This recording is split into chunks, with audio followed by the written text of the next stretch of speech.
I had made the decision to close the motel long before my sister left that photograph. The plans were in motion, and it seemed as if nothing was going to stop the sale. That is, until he arrived. I hadn't bothered to clean their room after the family had left. I was too emotionally drained to take on the horrifying task.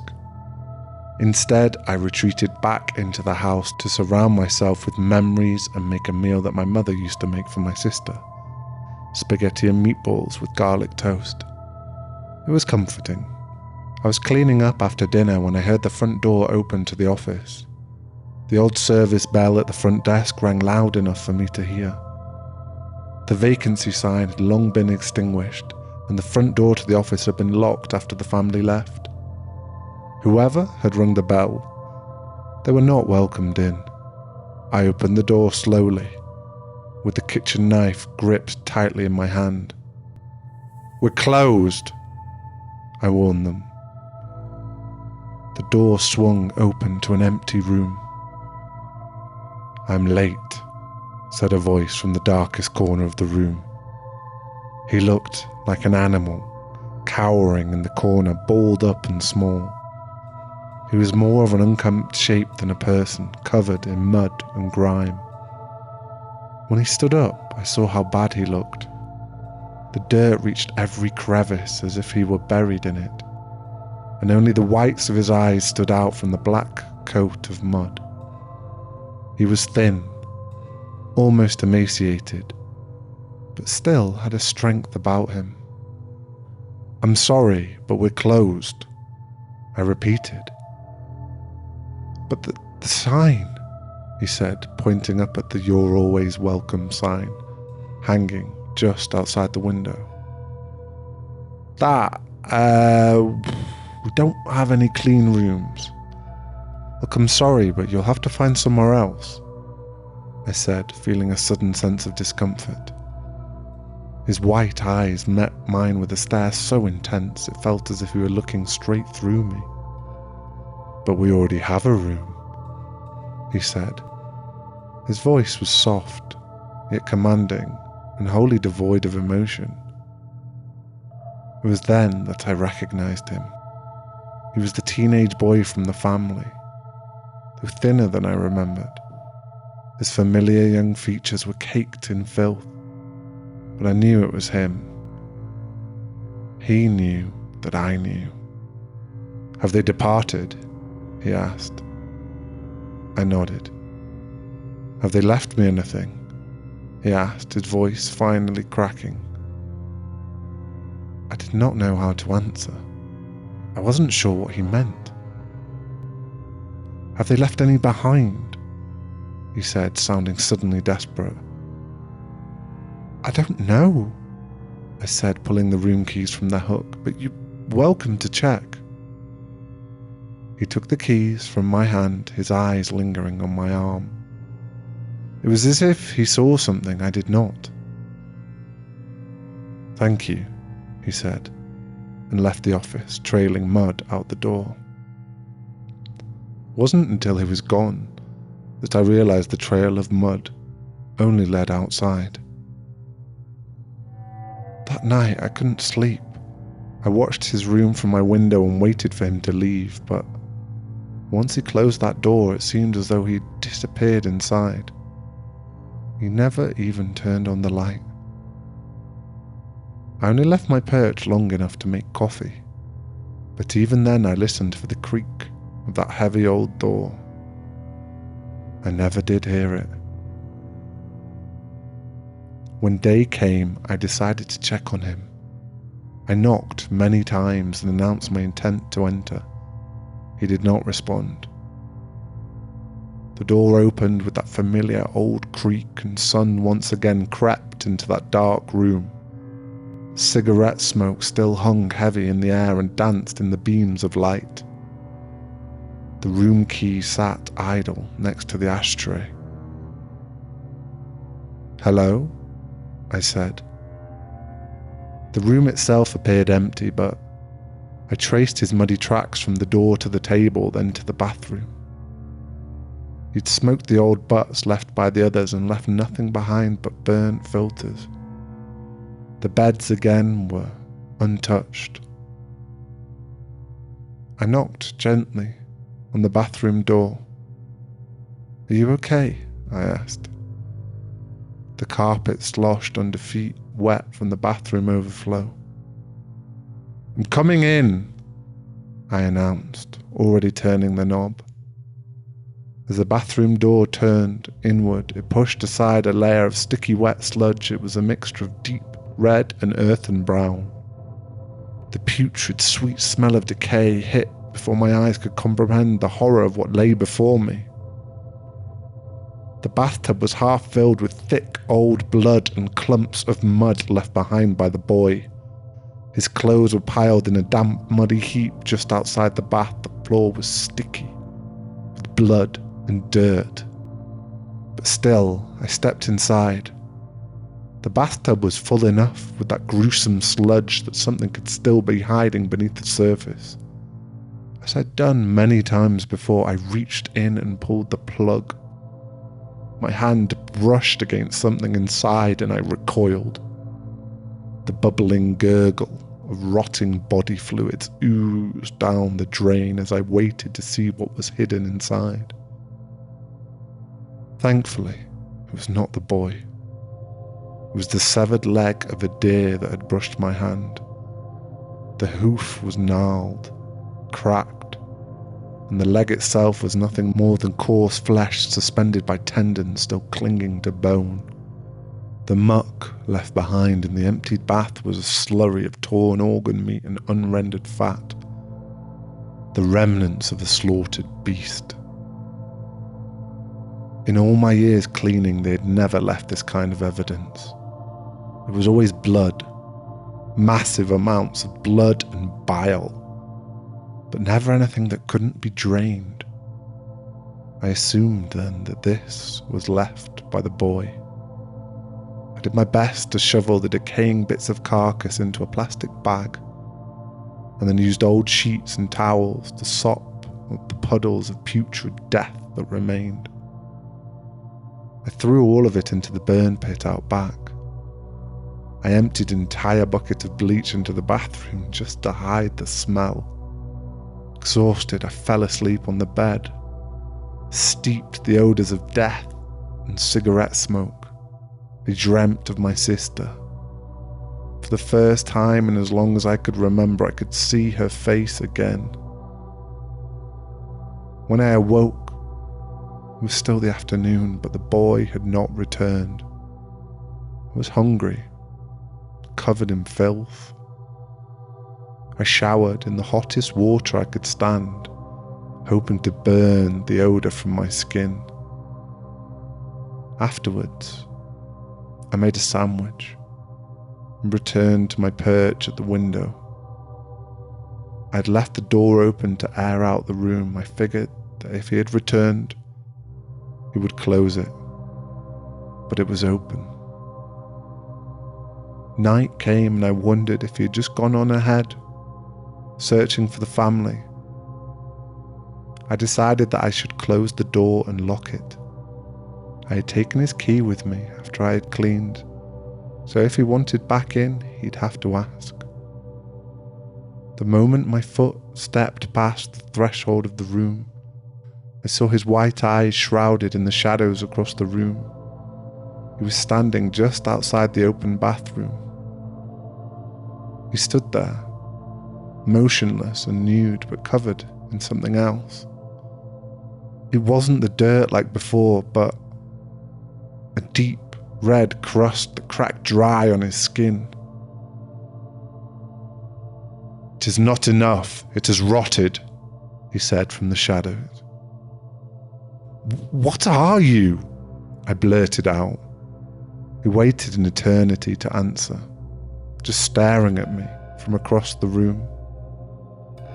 "You know," he said in a weak, hushed voice. "I don't. Is my sister, she like you?" I asked. He nodded in a way that seemed he was confused that I was even asking. I stepped backwards out of the room. He stepped forward into the faint moonlight shining across the floor. His body was covered in dry blood and his hair was matted in a thick black tangle. "Please don't hurt me," I stuttered. His eyes grew wide as he approached before he stopped, suddenly. His ghoulish features were suddenly awash in amber headlights. He recoiled and retreated back into the shadows of the room. I turned to see the blinding beams of an old pickup truck as it pulled into our parking lot. I glanced back at the boy, but he was gone. The door to the truck opened and a tall, sinewy man with close-cropped hair and thick-rimmed glasses stepped out. He was an older gentleman, grey around the temples, but not elderly by any means. His stature was intimidating and his voice was deep. "Hello," he said, still hidden behind the bright lights of the truck. "Can I help you?" I asked, shielding my eyes. "Sorry." He apologized, then leaned back into the cab and turned off the lights. I felt myself trapped between the monster behind me and the stranger approaching from the front. Without realizing, I'd backed myself against the wall. "You work here?" he asked, noting my retreat and stepping back himself. "No vacancies," I shouted, slightly louder than needed. He looked around the lot and squinted at the darkened motel sign. "Right," he said. We're closed now. I'm sorry," I said, slightly softer. "I'd like to stay the night, if that's possible. It's been a bit of a drive and we both know there aren't any options anywhere close." We don't have any rooms available," I said, clearing my throat. "What about that one?" he asked, pointing behind me to the open door. "It isn't clean," I explained. "I don't mind," he said, closing the door to his truck. "I can pay in cash if you fancy it." I shook my head. He leaned one hand on the truck. "None of the rooms are furnished. This one was, but an animal got in and died. I was cleaning it. It wouldn't be sanitary." He stepped forward into the lights of the motel. His face was hard and serious and altogether unsettling. I couldn't help but think back to that writer, about what he said. This man could be one of them, I thought. Here I was with my back to a danger I could not comprehend, while in front of me stood a potential serial killer. He must have read the discomfort on my face. "Okay then, but do you mind if I park here for the night and sleep in my truck?" he asked, trying to sound disarming. I thought about it long and hard. "I don't see why not," I said, against my better judgment. He smiled and opened the door to his truck. "Appreciate it," he said, disappointed. I turned back towards the room, but even with the light from the truck, I could not see inside. I closed the door and locked it. After that, I locked every door I walked through until I was in my own bedroom. Still uneasy about the two threats that were sleeping only a few hundred feet away, I decided to arm myself. I don't like guns. I've never owned one and I don't care to ever buy one. But my father taught me how to shoot. In fact, he taught me how to shoot with my grandfather's old revolver, the same one that was locked in a box beneath my bed. It was my father's lockbox, and aside from the gun, I had no idea what I'd find. I had to use a hammer and an old screwdriver to break the lock, and after only a few attempts, I was able to pop it open. As expected, the gun sat atop a pile of important documents, photos, and small mementos that meant something to my father at some point in his life. 6 loose bullets rattled around the steel box. They appeared to be handmade, not purchased, and somewhat older than myself. Each one tipped in shiny, polished silver. I loaded the revolver and sat it aside. The photos hidden beneath it were not the ones I had recognized from my childhood. These were all, for some reason, private to him. The top photograph was of my parents, years before I was born. My aunt, that I hadn't seen in years, stood next to my mother, smiling and holding the hand of a man in his early 30s. The man looked eerily familiar. It reminded me, maybe too much, of the middle-aged man in the family, though the man in the photo looked too happy to be the expressionless shell I'd known my whole life. The photo beneath that was one of my grandfather standing stone-faced in front of the earliest version of the motel. Beside him were 4 others, who were without a doubt 4 members of the family. None of them, my grandfather included, was smiling. To the right of my grandfather stood the older 2 members of the family, then the middle-aged woman and the teenage girl. The boy and the middle-aged man were missing. The photo was old and faded, but even then it was clear they looked the same as they did only a few days ago. Beneath that I found my sister's birth certificate, old bonds, the deed to the motel, and other uninteresting documents of worth. Below everything, though, was one more thing. A stiff card wrapped in the same paper the family's money was wrapped in, tied with the same twine. I opened it. I unwrapped it to reveal the backside of a photograph, newer than the others, with Chicago, 1974 written in a handwriting that was foreign to me. It was not my mother's or father's. I flipped the photo and felt a cold chill run down my spine. I saw myself, younger than I had ever seen in any family photo. I was dressed in corduroy overalls and standing in front of an old building. The oddest thing, though, was that I was standing between 2 vaguely familiar adults, holding their hands. All 3 of us were smiling. I wish I could say I was able to place their faces, but I could not. I had to assume they were family friends. But to my knowledge, my parents never had many friends, and those that did would be the ones to visit us. My entire life, my parents made that motel the priority. We'd never taken a family trip together outside of a holiday weekend at my aunt's. In fact, as far as I could recall, neither of them had ever mentioned visiting Chicago. They definitely never said anything about seeing friends there. Who were these people? Where were my parents? Why wasn't my sister with me? My breath grew more rapid with each thought, and I slammed the box shut.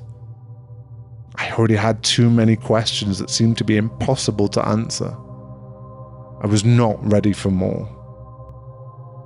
Thankfully, the exhaustion overwhelmed my mind, and I eventually drifted off to sleep. The loaded gun sat safely on the nightstand next to me. I'd even pushed a chair beneath the knob of my bedroom door. With the heavy curtains pulled closed, the sun never crept in, and I awoke very late in the morning.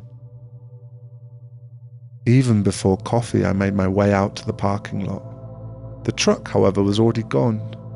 I started to feel a tinge of guilt for judging the strange man as I did. That guilt, though, would only deepen as the day progressed. I opened the door to the boys' room. The morning sun flooded in, immediately casting away any dark corners. Immediately, the smell of iron stung my nose. As I stepped up to the bathroom door, my feet once again squished into the soaking wet carpet. The door was unlocked, but as I opened it, I heard the familiar slosh of coagulated blood being pushed aside. I stepped into a familiar, but no less unsettling sight of a tiled white bathroom coated in a crimson blood. I prayed to myself that it was, again, that of an animal, though even that did not sit well with my conscience. Just to be safe, I decided to clean. I needed to be sure that no trace of the teenage boy was left behind, just in case somebody else came through unexpected. That strange man now made me nervous in an entirely different way. I was so focused that I forgot to make myself coffee. Instead, I went straight to work sopping up the massive amounts of blood. It was only when I was on the floor scrubbing that I noticed some of the blood seep through seams in the tiled floor, narrow cracks in 3 straight lines forming a box against the wall. I then noticed that the baseboard beneath the sink had been removed, and there were small finger-sized holes in the floor where it met the wall. I crawled across the floor, still slick with blood, and slipped my fingers in. I was able to get underneath and pull up what turned out to be a door or hatch in the floor. As I pulled it open, blood seeped down into the crawl space beneath the bathroom. A crawl space that until now, I had no idea even existed. I had no choice but to investigate. It was not large, but deep enough to walk through without crawling. It spread maybe 10 feet in every direction. It was dark, but my phone's flashlight was bright enough to reveal even the furthest corner. Thankfully, the boy was nowhere to be seen. The floor beneath me was soft dirt made muddy from the blood that seeped down. The walls appeared to be crafted from old red brick and mortared in place. Unlike any other foundation on the property, words written in an unfamiliar language were carved into the walls. It smelt of smoke, stale breath, and iron. I moved further in to explore the hidden room. Strange crystalline rocks were scattered half buried around the floor, much like the ones you'd find in the now closed caverns. The most unsettling aspect, though, the heaps of soft dirt that were arranged in 7 large piles throughout the room, one for each member of the family. Immediately the room itself felt heavy with dread. I got out as quickly as possible.